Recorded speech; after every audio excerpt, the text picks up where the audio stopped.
Hello. नमस्कार. नमस्कार नमस्कार बोला. आम्ही आज मुलगी बघायला येतोय. आणि हो, ते नेहमीप्रमाणे कांदा पोहे नको बरं का. बरं. आमच्या मुलाला जरा चटकदार आणि आणि चविष्ट पाहिजे. तो जरा खवय्या आहे ना. अहो येवला म्हटल्यावर चविष्ट आणि चटकदार मिळणारच. तुम्ही या. Okay okay thank you thank you. येतो, येतो, येतो. अगं ऐकलं का? काय हो? ते मुंबईचे पाहुणे येत आहे आणि हो ते शिर्डीला आलेले, तयारी करा. हो का? मी पोहे बनवायला घेते. अगं ते बोलले नेहमीप्रमाणे कांदा पोहे नको, काहीतरी चटकदार हवंय त्यांना. चटकदार. मी चिमूला फोन करते. हॅलो. हा बोला, काय म्हणते? अगं तुला बघायला पाहुणे मंडळी येतात ते. हा तू लवकर ये बरं. आणि ऐक ना, मुलाला पोहे नकोय, त्याला काहीतरी चटकदार हवंय. तू लवकर ये, माझी गडबड होते. गाई तू काळजी नको करूस. आणि हा काही बनवूही नको. मी आलेच. पटकन ये बरं, लवकर ये. हा ठेवते मी. हा. अरे नमस्कार नमस्कार. या या या. अगं चिमू हे काय पण त्यांना. तू थांब ना.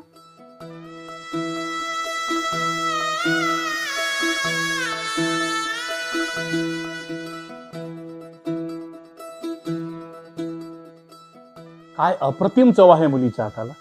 अहो साक्षात अन्नपूर्णा आहे तिच्या हातात. अहो ती मिसळ आहे ना. हो मीच बनवली आहे.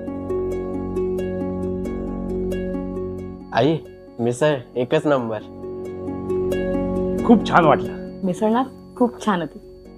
कळवतो तुम्हाला. अगं एक तर मिसळ आपण बनवली नाही आणि तुझं विनाकारण कौतुक.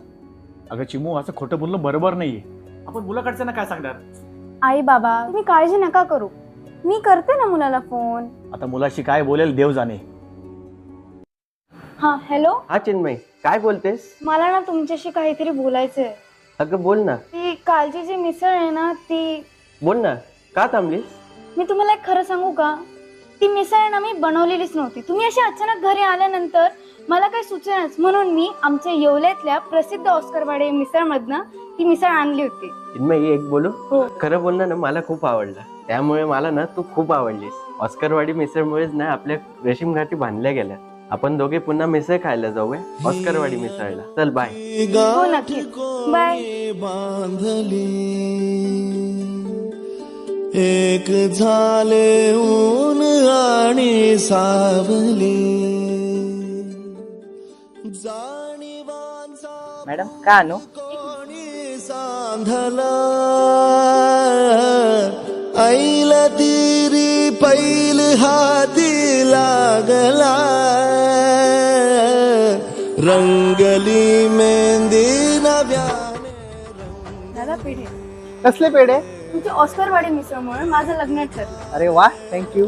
चवीच्या वाटा इथेच येऊन थांबतात. खास खवय्यांसाठी चविष्ट आणि रुचकर एक वेळ अवश्य भेट द्या. ऑस्करवाडी मिसळ, कोपरगाव रोड, येवला.